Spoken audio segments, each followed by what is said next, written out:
Pour conclure, ce récit dans lequel j'ai décrit mes sentiments, mes points de vue au moment du drame, il me semble utile de faire savoir ce que je pense aujourd'hui.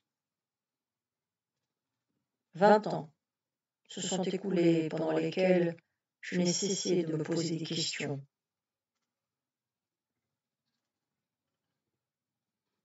Je vais tenter de répondre à 3 d'entre elles, qui me paraissent parmi les plus importantes.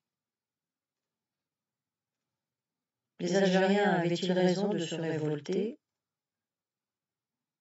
Quel a été le comportement de l'armée française dans cette tragédie? Et enfin, que sont devenus les milliers de victimes dont je faisais partie? À la suite de voyages effectués dans différents pays d'Europe, au cours desquels j'ai constaté l'épanouissement et le bonheur de ces peuples, vivant en paix et prenant en main leur destin, leur avenir, tout en possédant une expression libre et démocratique. J'affirme que les Algériens avaient le droit de se révolter et que c'était même leur devoir de se débarrasser d'une dictature coloniale qui les privait de tous les droits qu'un être peut légitimement espérer. Droits civiques, responsabilité, droit à l'évolution, à l'enseignement, etc. Les membres de cette population n'étaient pas considérés comme des êtres humains, mais on faisait appel à eux dans tous les jours sombres, afin de venir en aide à la mère patrie. Combien de milliers de personnes ont-elles sacrifié leur vie depuis 130 ans pour secourir la France? La patrie était en péril. On faisait appel à l'armée d'Afrique. Je ne citerai pour mémoire que l'histoire récente, celle de la dernière guerre mondiale par exemple. Qui peut démentir que c'est grâce à cette armée d'Afrique et à ces territoires que, à l'occasion de la campagne d'Italie ou la Libération, la France a pu trouver rang parmi les nations fortes de ce monde? Cette armée était essentiellement composée de ceux qu'on nommait les indigènes. Mais après chacun de leurs immenses sacrifices, ils étaient écrasés et réduits à l'impuissance lorsqu'ils revendiquaient un minimum de considération, de reconnaissance et de liberté, sans lequel il n'y avait pas d'être humain véritable. Non considérés comme des individus à part entière, ils ne pouvaient prétendre aux droits de l'homme. L'Algérie avait donc droit à la liberté et honneur à ceux qui ont sacrifié leur vie pour cette cause. Né dans une nation libre, on n'a jamais connu la misère et la souffrance inhérente à une dictature. On ne peut se rendre compte du prix de la liberté. Mais les autres savent que rien n'est trop cher pour l'acquérir. Quant au comportement de l'armée durant cette période, après avoir lu l'histoire des différentes armées de ce monde, il me semble qu'il ne fut ni pire ni meilleur que les autres. Mais ne vous laissez surtout pas tromper lorsque l'on vous dit qu'elle a bien rempli sa mission. Certes, à l'échelon du haut commandement, on crut qu'elle avait fait ce qu'elle devait, mais cet instrument de guerre s'avéra totalement corrompu au plus bas des échelons, au niveau des exécutants. Je fus trop bien placé alors pour pouvoir en douter maintenant. Pendant mes 4 années d'aventure, des centaines de crimes ont été commis par les tirailleurs de la compagnie, sans que le capitaine le sache. Chaque combattant dissimulait ses forfaits au vu et au su de ses chefs. chaque gradé cachait les siens à son supérieur, et ainsi, par une information bien filtrée, parvenait-on à faire état d'une situation positive au chef suprême. Tout cela parce qu'à l'échelon des exécutants, on voulait qu'il en soit ainsi. Citons quelques exemples concrets. Lorsqu'une autorité civile ou un grand chef militaire souhaitait se rendre sur les lieux et constater la situation sur place, sa visite était annoncée plusieurs jours à l'avance, voire plusieurs semaines. Ainsi, avait-on tout le temps nécessaire pour se préparer afin de montrer que tout allait pour le mieux. Un autre exemple fut celui des SAS, théoriquement en place pour pratiquer une aide sociale, et qui commirent, dans de nombreux villages, de multiples méfaits, allant jusqu'à l'assassinat en passant par la torture.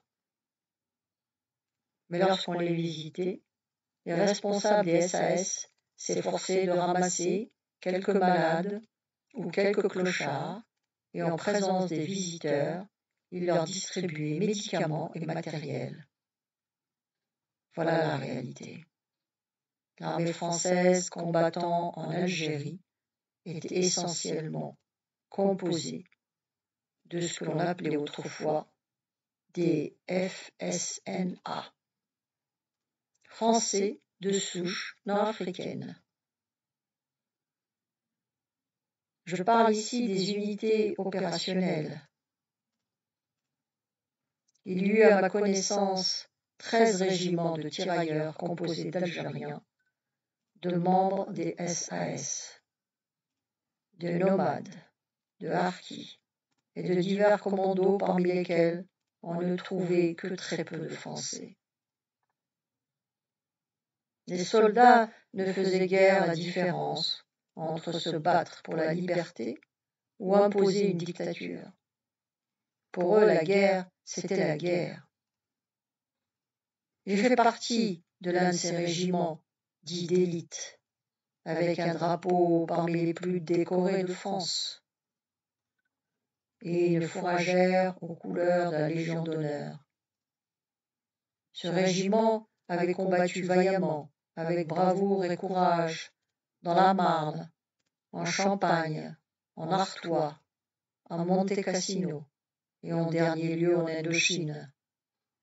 Mais pendant la guerre d'Algérie, les faibles forces rebelles, ne pouvant être comparées à l'ennemi des deux guerres mondiales, ces soldats traduisaient leur courage par des actes criminels dirigés contre des civils sans défense. À qui faut-il attribuer la responsabilité de ces actes? De mon point de vue personnel, et je pense avoir le droit de le donner, ayant été au cœur du drame et en même temps victime, il me semble que chaque participant a eu sa part de culpabilité. Du simple soldat qui tirait sauvagement, caché ses crimes, au président de la République qui se laissait abuser par des tromperies et des mensonges. Aujourd'hui, 30 ans après la Deuxième Guerre mondiale, on poursuit des criminels de guerre et au même moment, on décerne des décorations et on attribue des cartes d'anciens combattants à ceux qui ont commis les mêmes actes. Faut-il suivre cette voie? Voilà la question que chacun d'entre nous devrait se poser sans cesse afin d'éviter de telles hypocrisies et d'atteindre l'égalité dans une paix durable et définitive. La guerre d'Algérie, comme toutes les guerres, fut un foyer de malheur et une fabrique de criminels. Et l'armée, bon gré mal gré, en fut l'instrument essentiel. Que sont devenus les milliers de rescapés du conflit? Au moment du drame, je fus profondément humilié et indigné. 20 ans après, je constate l'utilité d'un tel enseignement. J'ai pu connaître le goût, le prix du bonheur. Je peux désormais supporter bien des souffrances et différencier, autant que faire se peut, le bien du mal. Cependant, je garde présent à la mémoire d'affreux souvenirs, et si j'essaie de les oublier, les traces physiques que je porte aujourd'hui me rappellent à chaque instant les heures douloureuses de mon passé. Mais cela m'incite-t-il à haïr les coupables et m'empêche-t-il d'aimer d'autres êtres? Non. Il ne subsiste en moi aucun espoir de réaliser un jour mes ambitions et d'organiser ma réussite personnelle. Et ainsi, n'ai-je aucunement l'esprit individualiste. Je conserve seulement l'immense espoir de contribuer à l'édification du bonheur humain. Je sais que cette tâche demeure hors de ma portée et que je ne pourrai rien faire qui puisse miraculeusement changer le comportement des hommes du jour au lendemain, mais sachant cela, faut-il se taire et renoncer?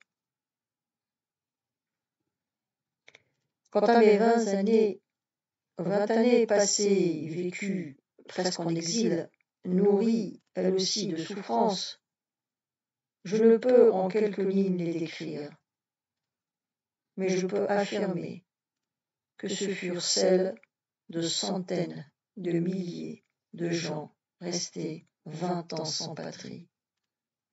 Pour eux, comme pour moi, il n'y a ni terre natale, ni frontières. Nous ne reconnaissons dans aucun pays, vivons dans une souffrance morale perpétuelle. Il ne faut surtout pas oublier la guerre d'Algérie, car l'oubli est parfois synonyme de recommencement. Ni tenir rigueur et condamner les hommes responsables ou impliqués dans ce drame. Maintenant est venu le temps du pardon et de l'effacement. Cependant, que chacun garde au fond de lui le souvenir des souffrances endurées et l'espoir de fraternité qu'il fait naître, afin d'éviter une autre erreur humaine.